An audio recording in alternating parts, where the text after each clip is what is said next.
सभी लोग ध्यान में बैठ जाएंगे।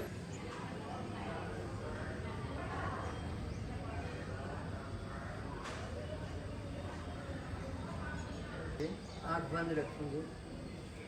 बोलिए, हे माँ परमेश्वरी, आपके चरणों में हमारा अनंत प्रणाम, कोटि कोटि प्रणाम। हे माँ, आप मेरे संपूर्ण अच्छे बुरे कर्मों को जानते हैं। आप मेरे समस्त कर्म,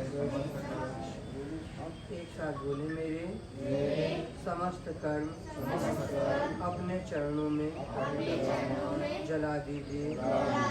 मुझे ज्ञान दो, प्रकाश दो।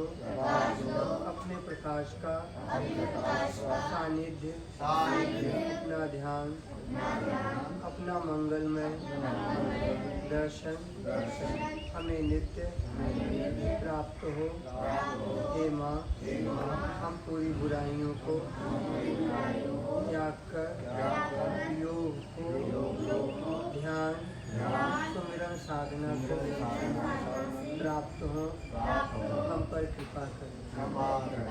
दोनों हाथों को घर्षण करते हुए पूरे चेहरे पर ऊर्जा को धारण करेंगे। पूरे शरीर पर ऊर्जा को लगाएंगे।